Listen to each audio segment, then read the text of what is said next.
Chapter 23. Now at the start of the 25th year of the judges' rule over the Nephite, they had resolved the conflict between the peoples of Lehi and Morianton over their lands, and began the 25th year peacefully. However, they didn't maintain complete peace in the land for long. Indeed, a dispute arose among the people over the chief judge Pararon. Some of the people wanted a few specific points of the law to be changed.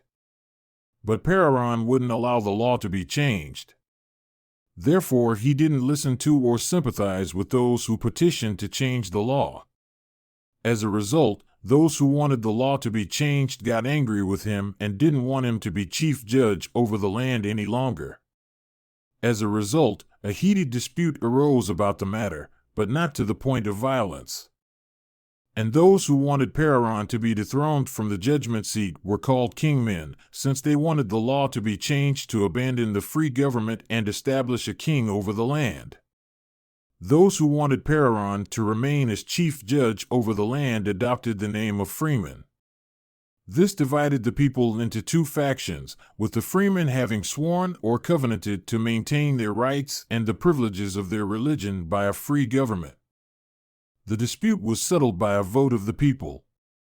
The people's vote came out in the freemen's favor, and Pararon retained the judgment seat, which caused celebrations among Pararon's brothers and among the people of liberty as well, which silenced the kingmen, who didn't dare oppose the cause of freedom but were obligated to maintain it. Now those who were in favor of kings were of high birth, and they made it their aim to be kings. They were supported by others who wanted power to control the people. This was a critical time for any conflicts like this to be happening among the Nephite. Because Amalickiah had again stirred up the hearts of the Lamanite against the Nephite, and he was gathering soldiers from all over his land and arming them and preparing for war, since he had sworn to drink Moroni's blood. But we'll see that his promise was ill-advised. Nevertheless, he prepared himself and his armies to go against the Nephite in battle. Now his armies had been reduced in number by the many thousands who had been killed by the Nephite. But despite their great loss, Amalickiah had assembled a surprisingly large army, therefore he wasn't afraid to come down to Zarahemla. Indeed, Amalickiah himself led the Lamanite. And it was in the 25th year of the judges' rule, and it was while they were resolving their disputes over the chief judge, Pararon. When the men who were called kingmen learned the Lamanite were coming down to battle against them, they were pleased. So they refused to go to battle, because they were so angry with the chief judge and with the people of liberty that they were determined not to participate in defending their country. When Moroni saw this, and also saw the Lamanite were arriving at the outskirts of the land, he was extremely angry at the refusal of the people he fought so hard to protect. Indeed, he was furious with them. And he sent a petition to the governor of the land expressing the people's will, asking him to give it his attention and to give him, Moroni, power to compel the separatists to either help defend their country or be executed. Now he did this because his first concern was to put an end to conflicts and violent disagreements between the people. Indeed, up to that point, internal fighting had caused all their setbacks and had been their downfall. And the people approved his plan. So Moroni commanded his army to confront the kingmen, to either put down their pride and nobility by cutting them down or compelling them to take up arms and support the cause of liberty.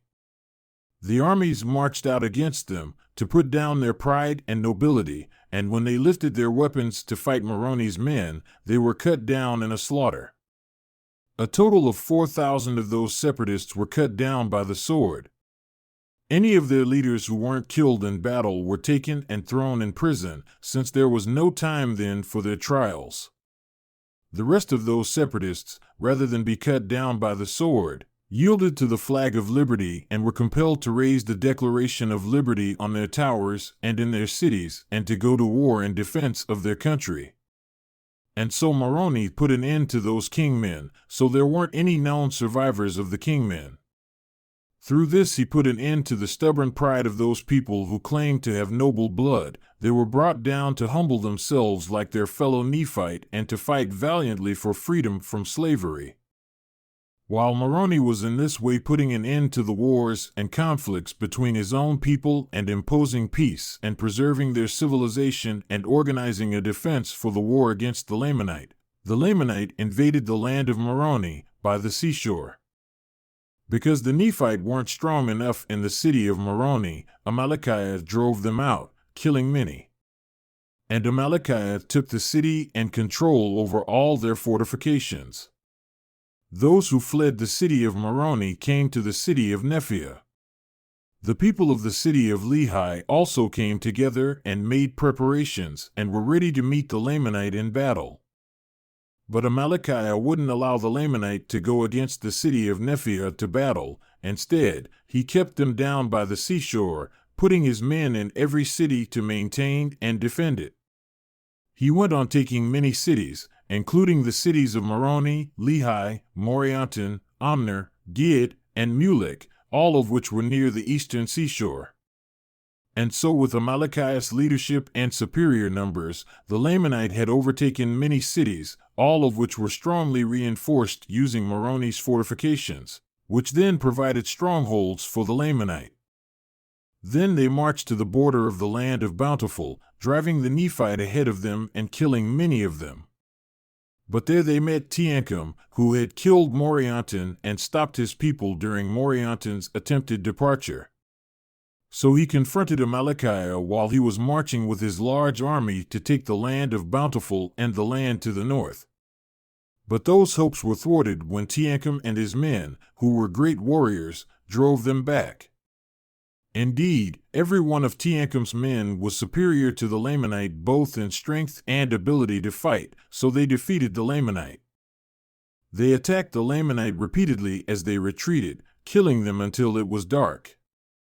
Then Teancum and his men camped at the border of the land of Bountiful, and Amalickiah camped on the beach near the seashore, where they had been forced to retreat.